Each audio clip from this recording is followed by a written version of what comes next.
desentrañar la verdad y la leyenda de esta historia. Es un expediente complejo. Yeah. Yo creo que más que separar realidad de ficción, buscaremos comprender cómo se construyó esta narrativa, qué nos dice sobre la época y, por supuesto, qué sombras de misterio aún persisten. Claro. Es una historia con muchas capas. Empecemos con Roland Doe, un chico de 13 años en Maryland, 1949. Aparentemente normal hasta que su tía Harriet, quien le enseñó a usar la Ouija, fallece. Esa conexión con la Ouija y con la tía Harriet es crucial. Algunas fuentes dicen que Roland intentó contactarla tras su muerte, usando la misma Ouija. Es como si la puerta a lo inexplicable se abriera justo ahí. Interesante. Es como si hubiera una especie de predisposición a lo sobrenatural en su vida. Y la casa se convierte en escenario de fenómenos perturbadores. Ruidos, muebles moviéndose, objetos levitando. ¿Qué detalles de las fuentes te parecen más escalofriantes? A mí, no sé, hay varios que... Sí, la verdad es que hay muchos detalles que ponen los pelos de punta. Pero a mí, el hedor a excremento que nadie podía explicar, como si algo maligno lo emanara. Uf, sí, eso es. Y la imagen de Jesús en la pared, sacudiéndose violentamente, un reflejo de la batalla espiritual que se libraba. Es una imagen muy, muy poderosa. Totalmente, una imagen muy perturbadora. La familia, aterrada, busca ayuda. Pastores, médicos, psiquiatras. A nadie encuentra respuestas. Desesperados. Hasta que entra en escena el reverendo Schulze. Schulze pasó una noche con Roland y presenció lo inimaginable. La cama vibraba, objetos volaban por la habitación golpeando a la gente. ¿Cómo negar lo sobrenatural ante tal experiencia? ¿Cómo? Claro, es que si tú lo estás viendo, ¿qué otra explicación le puedes dar? Exacto. Schulze, convencido de la presencia maligna, considera un exorcismo luterano, pero el caso da un giro inesperado. El padre Hughes examina a Roland y decide trasladarlo al Hospital Universitario de Georgetown, un hospital jesuita. ¿Por qué? ¿Qué vio en Roland que lo convenció de involucrar a la Iglesia Católica? Es una pregunta que nos deja pensando. Sí, ¿por qué involucrar a la Iglesia Católica si ya estaban los pastores luteranos? Es raro, ¿no? Es una decisión que no se explica del todo en las fuentes que tenemos. Durante el exorcismo, Roland hiere al padre Hughes, provocándole una herida que necesitó puntos. Puntos, imagínate. Fuerza sobrehumana. ¿O hay algo más? Es que claro, si pensamos en la posibilidad de una posesión, la fuerza sobrehumana sería una explicación, pero también podríamos pensar en un estado de alteración mental, en una especie de furia descontrolada. Claro, un momento de... que le lleva a actuar de una manera que normalmente no actuaría. A esto se suman las marcas en el cuerpo de Roland. Ronchas y en su pecho. St. Louis, escrito con sangre. Recordemos, St. Louis es donde murió la tía Harriet. Coincidencia. Un mensaje del más allá. Esa es la gran pregunta, ¿no? ¿Es una coincidencia? ¿O hay algo más? ¿Hay alguna conexión sobrenatural entre la muerte de la tía Harriet y lo que está sucediendo con Roland? Y fíjate, la familia, desesperada, viaja a St. Louis buscando ayuda. El primo de Roland contacta a un profesor universitario, quien a su vez os lleva al reverendo Bowden, un hombre con experiencia en estos casos. Bowden y el otro sacerdote visitan la casa de los familiares. Roland muestra aversión a lo sagrado, su voz se vuelve gutural, la cama tiembla, los objetos vuelan. Es como si la entidad se manifestara con más fuerza en St. Louis, ¿no crees? Es como si hubiera algo en St. Louis que lo estuviera atrayendo. Exacto, como si la energía negativa estuviera concentrada en ese lugar. La situación es tan grave que Bowden pide permiso al arzobispo para realizar un exorcismo. Se concede bajo estrictas condiciones. Secreto absoluto, Bowden al mando y un registro detallado de los hechos. El secretismo es llamativo, ¿eh? Totalmente. ¿Qué temían? ¿Qué tipo de información querían mantener oculta? Quizás algo que ponía en duda la versión oficial. Eso es algo que tendremos que investigar más a fondo. Desde luego. Dos figuras nuevas se unen al misterio. El padre Auran, un psiquiatra del hospital, y el padre Van Roo. La presencia de un psiquiatra al Orán abre una nueva perspectiva. Se consideraba la posibilidad de un trastorno mental, o era simplemente un observador para la iglesia. Es una figura clave, Alorán. Su testimonio nos ayudará a comprender mejor lo que sucedió. Sin duda, sus notas son una fuente invaluable para este caso. Comienzan semanas de intensos rituales, 30 exorcismos en total. Alorán describe palabras como mal e infierno, grabadas en la piel de Roland durante los rituales. Incluso menciona que Roland se rompió la nariz. 30 exorcismos. Imagínate la tensión, la lucha espiritual que se libraba en esa habitación. Y esas palabras grabadas en la piel, manifestaciones físicas del demonio o un fenómeno psicosomático.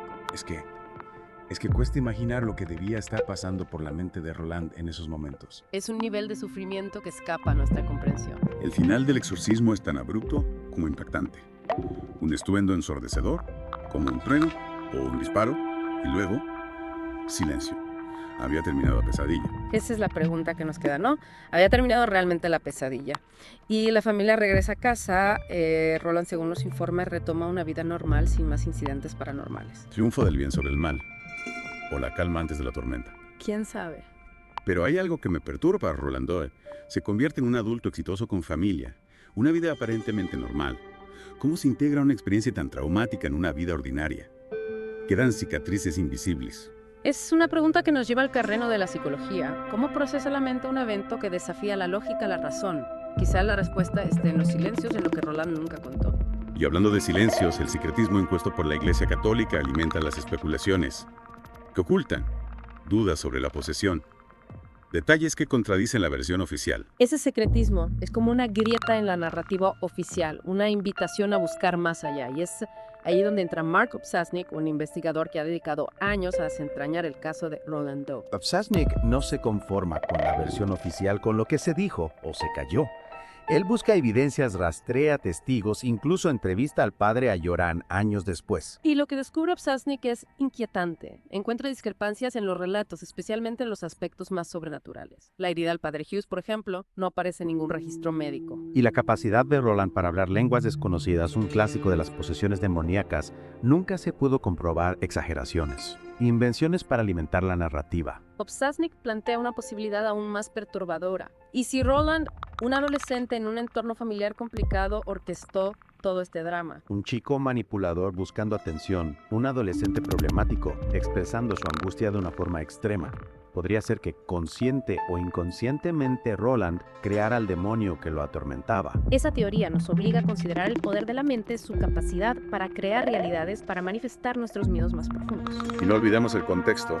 Estamos en la década de 1940 en una sociedad profundamente religiosa, donde la creencia en el demonio era mucho más arraigada que hoy. En ese contexto, un chico con problemas emocionales, una familia vulnerable y un grupo de adultos buscando explicaciones, la histeria colectiva se convierte en una posibilidad inquietante. La histeria colectiva es el contagio de emociones de síntomas físicos que se propagan en un grupo bajo estrés. Podría ser que la creencia en la posesión de Roland fuera en realidad un reflejo de los miedos de la comunidad.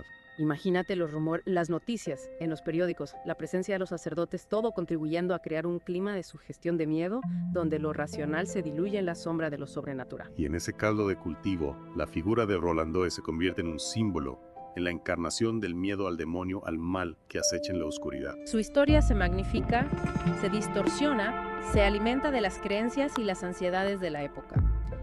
Y la línea entre la realidad y la ficción se difumina hasta hacerse irreconocible. El caso de Roland Doe se convierte en un espejo, un reflejo de una sociedad que busca respuestas en lo sobrenatural, que proyecta sus miedos en lo desconocido. Y al mismo tiempo es una historia que nos habla del poder de la mente, de su capacidad para crear realidades, para transformar la angustia en posesión, la vulnerabilidad en espectáculo. Pero más allá de las teorías, de las dudas y las controversias, hay una pregunta que me sigue rondando la cabeza. Si descartamos lo sobrenatural, si asumimos que Roland no estaba poseído, ¿qué le ocurrió realmente? ¿Qué demonios le pasaba a ese chico? Esa es la pregunta que nos obliga a mirar más allá de las explicaciones fáciles, a indagar en la complejidad de la mente humana, a reconocer que la verdad a veces se esconde en las sombras de la duda. Y que quizás el verdadero horror no reside en el demonio, sino en la fragilidad de nuestra propia naturaleza, en nuestra capacidad para crear monstruos, donde solo hay dolor, miedo y la necesidad desesperada de ser escuchados. El caso de Roland Doe, un enigma que desafía la razón, un misterio que nos obliga a cuestionar nuestras propias creencias, un recordatorio de que la verdad, como un espectro, siempre se escapa entre los dedos. Y si la verdad se esconde en las sombras, ¿cómo podemos como iluminarla? ¿Cómo separar lo real de lo imaginario, la manipulación de la auténtica angustia? Ahí está el desafío. El caso de Roland Doe nos confronta con la dificultad de interpretar el comportamiento humano, especialmente en situaciones extremas. ¿Cómo distinguir entre una actuación y una crisis real? Recordemos que Roland era un adolescente, una etapa de por sí compleja, de cambios emocionales, de búsqueda de identidad. Pudo usar lo sobrenatural como una forma de expresión de rebeldía e incluso de venganza. La adolescencia es un terreno fértil para lo inexplicable, la mente en desarrollo, la presión social, la necesidad de atención. Todo eso puede manifestarse en formas inesperadas, incluso extremas. Y si añadimos la influencia del contexto, la época, la creencia generalizada en el demonio, No es posible que la historia de Roland se haya amplificado, distorsionado, convertida en una leyenda urbana que reflejaba los miedos de la época. Es fascinante cómo un caso individual puede convertirse en un fenómeno cultural, en un espejo donde la sociedad proyecta sus miedos, sus creencias, sus deseos. Roland Doe, el chico poseído, se transforma en un símbolo, en una advertencia, en una historia que se repite en diferentes formas a lo largo de la historia. Y en esa transformación, la víctima, el chico real que sufría, se diluye. Se convierte en un personaje de una narrativa que lo excede. ¿Qué hay detrás de la máscara del demonio? ¿Qué secretos guarda la mente de Roland Doe? Quizás la respuesta nunca la sepamos, pero la búsqueda, la indagación, el cuestionamiento son en sí mismos un ejercicio valioso. Nos obligan a mirar más allá de las apariencias, a dudar de las certezas, a reconocer la complejidad del ser humano. Y a tener presente que detrás de cada caso extraordinario, de cada historia de posesión, hay una persona real, con sus miedos, sus dolores, sus secretos.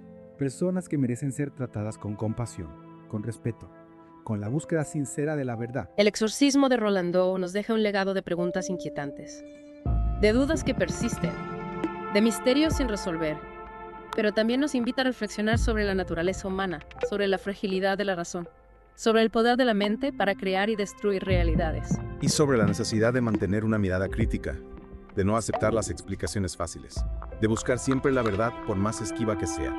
El caso de Roland Doe, un enigma que nos desafía a mirar hacia las sombras, a confrontar nuestros propios demonios, a comprender que a veces lo más aterrador no es lo sobrenatural, sino lo que se esconde en nuestro interior. Muchas gracias por acompañarnos en esta inmersión en el caso de Roland Doe. Esperamos haberles dejado con más preguntas que respuestas, con la inquietud de lo inexplicable, con el deseo de seguir explorando los laberintos de la mente humana.